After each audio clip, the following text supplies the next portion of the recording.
नमस्कार सर, मैं रोशन यादव आज के इस स्पेशल एपिसोड में आप सभी लोगों का मोस्ट वेलकम करता हूं। और आपको बड़ी खुशी होगी, आज हमारे इस स्टूडियो में मौजूद है एक ऐसी पर्सनालिटी जो हमारे मेहमान भी हैं और बड़ी दूर से चल के हमारे यहाँ तक आए हैं, रीवा से चल के यहाँ तक आए हैं। और आज जब आप उनसे मिलेंगे तो जान पाएंगे कैसे एक आदमी जीवन को बदल सकता है, कैसे आप भी उनसे इंस्पायर होंगे। मैं इस बात की आपकी गारंटी दे सकता हूँ। तो आइए मैं मिलवाता हूँ आपको हमारी ग्रेट पर्सनालिटी से। तो स्वागत है आपका मिश्रा सर हमारे इस एपिसोड में। बिल्कुल। और हम शुरुआत करते हैं मिश्रा सर से, कुछ सवाल पूछते हैं, जानते हैं। मिश्रा सर से स्टार्टिंग में पूछते हैं कि मिश्रा सर का क्या लाइफ है आपकी, स्टार्टिंग की जीवनी क्या है आपकी, जीवनी के बारे में आप थोड़ा सा बताइए हमारे दर्शकों को। बहुत धन्यवाद रोशन सर, पहले तो आप अपने स्टूडियो में बुलाने उसके लिए बहुत धन्यवाद। आप सभी दर्शकों को बहुत बहुत धन्यवाद, नमस्कार। साथियों, नाम राकेश मिश्रा है, घर पड़ता है रीवा मध्य प्रदेश और 10 साल भारतीय सेना में रहा रोशन सर में भी, और अपने आप को भाग्यशाली मानता हूँ कि सेना में जाने का मौका मिला मुझे। मैं अगर यूँ कहूँ कि मेरे कई जन्म के अच्छे कर्म थे तो मुझे सेना में देखी, और आज AWPL जैसे महान संस्था में आया तो मेरे माँ बाप के कर्मों की वजह से यहाँ पे संस्था में आया। मैं ऐसा बोल सकता हूँ कि दुनिया की सबसे बेहतरीन, सबसे दमदार और सबसे पवित्र संस्था स्लीपर्स वेलनेस है, जहाँ पे यहाँ पे आने का खरी जो वजह था मेरी मम्मी का 14 साल पुराना माइग्रेन। मुझे नहीं पता था कि डायरेक्ट सेलिंग में यहाँ पे कुछ हम करेंगे, बहुत बड़ा प्लान है, स्लीपर्स में बड़ा कुछ करेंगे, ऐसा कुछ भी नहीं था। प्लानिंग खाली ये थी कि मम्मी का कुछ औषधिया जो है जड़ी बूटियों का रस है उनको लेके अपन माइग्रेन ठीक करेंगे। तो 2009 में पापा का देहांत हुआ और मम्मी का डिप्रेशन की वजह से उनका सर्जरी स्टार्ट हुआ। परिवार बड़ा होने की वजह से उनका दिक्कतें ज़्यादा है क्योंकि फाइनेंशियल इशू बहुत ज़्यादा है। तो सर दर्द उनका बढ़ता गया और कंडीशन ऐसी कि 14-14 घंटे उनका सर दर्द करना, उसी तरह उल्टियाँ।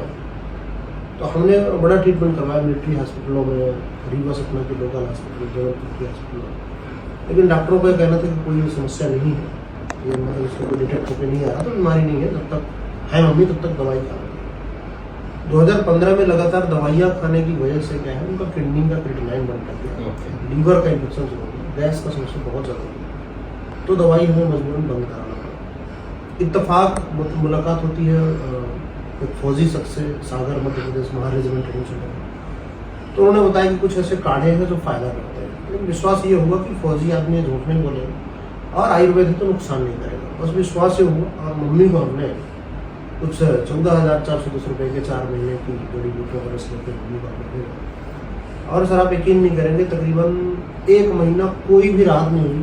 वो ऐसा लग रहा था कि पैसा हमारा फालतू लग गया। लेकिन एक चीज़ मम्मी को ये ढाढ़ा मैं बताता कि आयुर्वेदिक दवा धीरे असर करती है, थोड़ा सा टाइम लगेगा। सर को भी हमने एक आध बार फोन लगाया कि सर हम तो पैसा हमारा फालतू चला गया और महीने भर हुए, कुछ तो समझ आना चाहिए।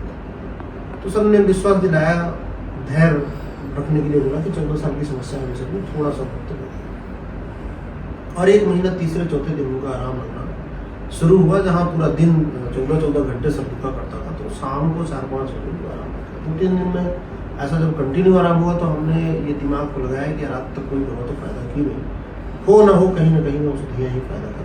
फिर कंटिन्यू हमने दवाई चलवाई। 4 महीने में बिल्कुल ठीक हुई मम्मी। 6 महीने ये कोर्स हमने चलवाया, 23,000 के आसपास कुछ ऐसा खर्चा आया।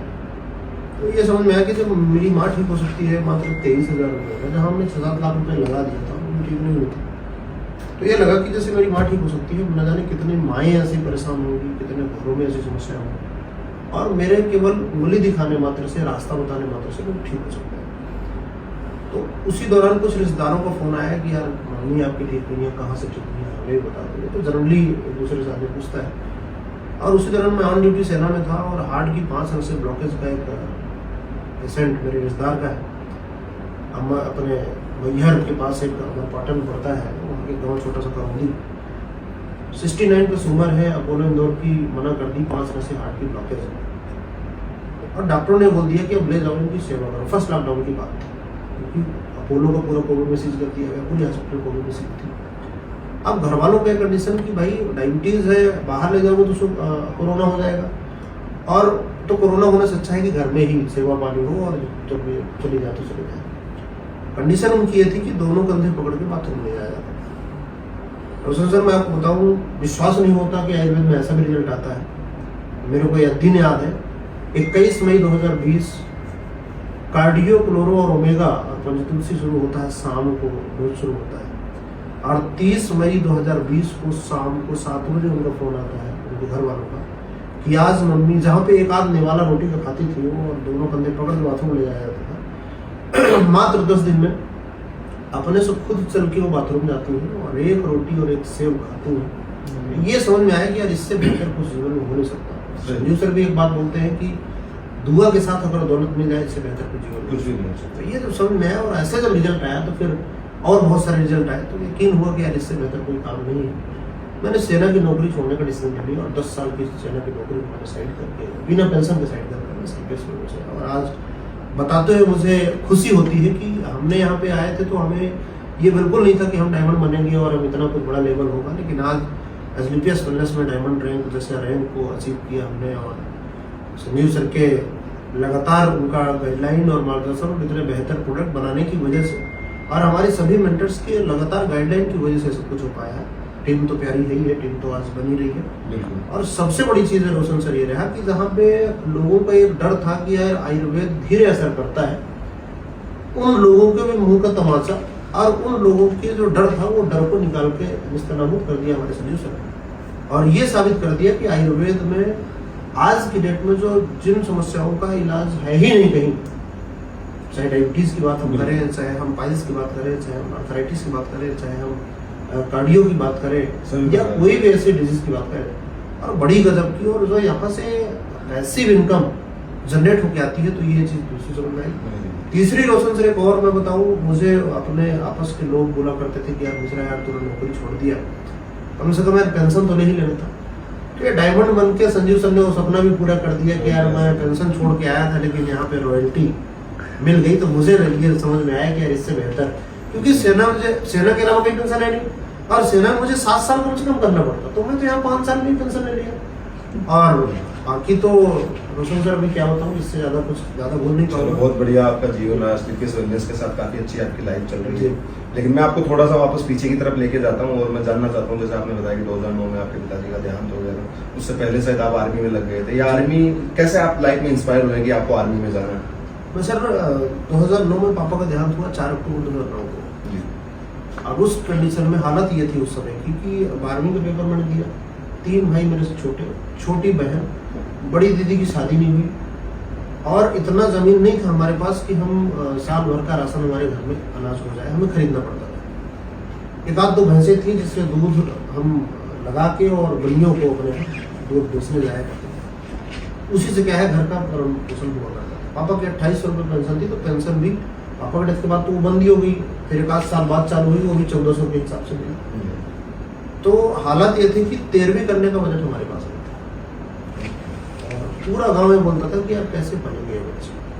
क्या उम्र रही होगी? मेरी उम्र सर 17.5 साल, 17.5 के आसपास रहा। तो ये जिद में दिमाग में था कि यार कुछ भी मिले करना है, मतलब फौज का तो कुछ ऐसा इंस्पायर था नहीं।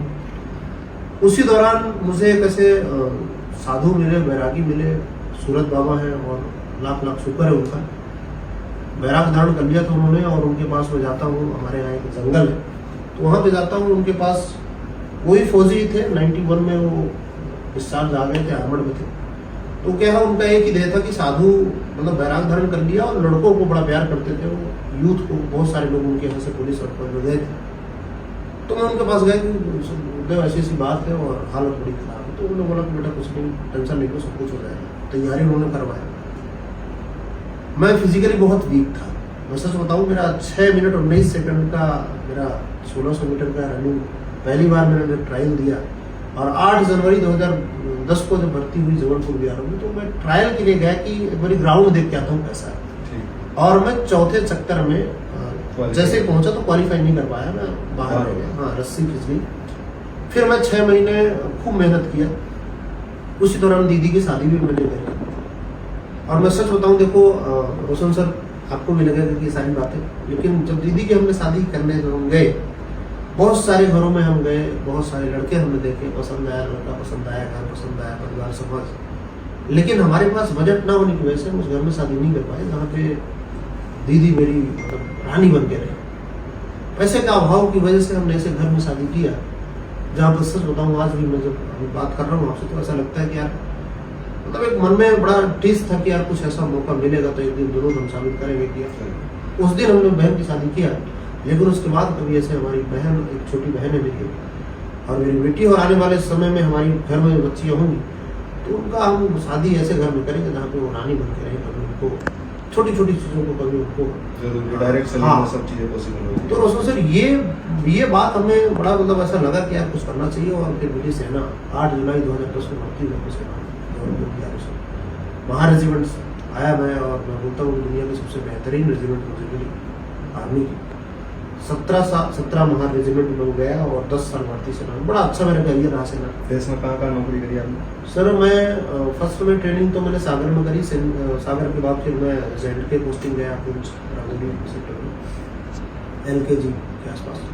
वहाँ से फिर बीकानेर आया मैं, बीकानेर में 3 साल रहे। बीकानेर के बाद फिर अपना नागालैंड के पास एक कोहिमा लोकेशन पड़ता है, छोटा सा लोकेशन 54 ब्रिगेड है, वहाँ गया। ऐसा सुना है मैंने कि आदमी जब नौकरी कर लेता है 17 साल 10 साल 15 साल आर्मी में रह लेता है, इसका मतलब वो घाट का पानी पी लेता है। हाँ।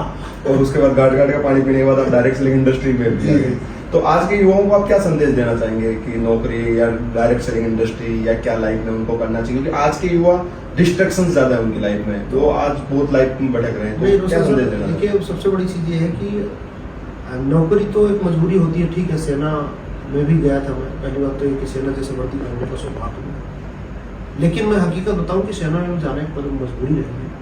और घाट का पानी पीना तो ठीक है, देश सेवा एक अलग बात है, लेकिन वहाँ भी कहीं ना कहीं जाते हैं पैसे, और जब पैसे कमाने ही है और देश सेवा करके ही कमाना है, समाज सेवा करके ही कमाना है, तो मुझे ऐसा लगता है, मैं सबके बारे में बताना चाहूँगा, जो स्टूडेंट टीचर बनना चाहता है, जो स्टूडेंट फौजी बनना चाहता है, जो प्रोफेसर बनना चाहता है, जो डॉक्टर बनना चाहता है या इंजीनियर बनना चाहता है, उसके सारे ख्वाहिशें पूरी हो जाएगा अगर वो CPS में आ जाता है।